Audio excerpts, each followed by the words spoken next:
लक्ष्मणाला सांगितलं आणि सांगितल्याबरोबर हनुमंताला हसू आलं. कशाचं हसू आलं?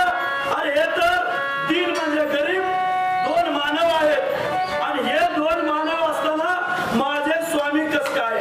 मी तर या त्रिताळामध्ये माझी शक्ती आहे, मी बलवान आहे आणि हे तर दोन मानव गरीब आहेत, दीन आहेत आणि मग हे स्वामी माझे कस काय?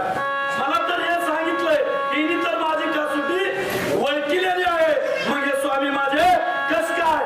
असं म्हणून त्या मारुतीरायाला हसू आलं आणि हसू आल्यानंतर पुढे काय केलं? सेवक सबळ स्वामी निर्बळ ते स्वामी तो समोर विकळ तरी त्याच्या अंगी किती बळ पाहो परीक्षा अनुमान हसू आलं आणि हसू आल्यानंतर हनुमंतानं विचार केला की सेवक मी बलवान आहे, मग माझ्यापेक्षा माझा स्वामी बलवान पाहिजे, मग आपण काय करायला पाहिजे?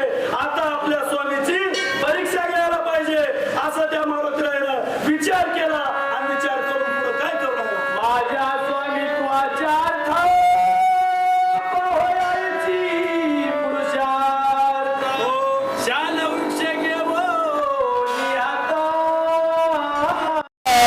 आला रघुनाथा सन्मुख.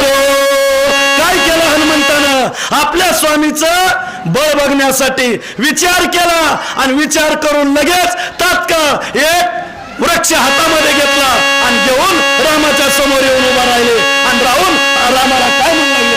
एकता श्रीरामाचे चरण रामाची मी आपण आठवले पूर्व स्मरण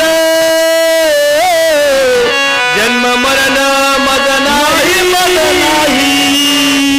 समोर येऊन उभा राहिले, हातामध्ये वृक्ष आहे आणि समोर येऊन उभा राहिल्याबरोबर रामाचं चरण बघितले, पाय बघितले आणि पाय बघितल्याबरोबर काय झालं महाराज? एक एक पूर्वची गोष्ट काय आठवली की बाबा आपण चिरंजीव आहेत. रामाचं पाय बघितल्याबरोबर आपण चिरंजीव आहेत, आपल्याला मरण नाही असं आठवलं आणि आठवल्यानंतर हनुमंतराय पुढं काय करू लागले? श्रीराम देखताची दृष्टी हनुमंताशी आनंद कोटी पुसावया वृत्तांत गोष्टी हर्ष पोटी न समाये आनंद झालाय. आनंदाच्या भरामध्ये इकडे तर परीक्षा घ्यायची, परंतु इकडं आपल्या मनामध्ये एक या रामाला आपल्याला विचारायचं आहे आणि या आनंदात यो आनंद रामाच्या हनुमंताच्या पोटामध्ये मायना गेलेला आहे.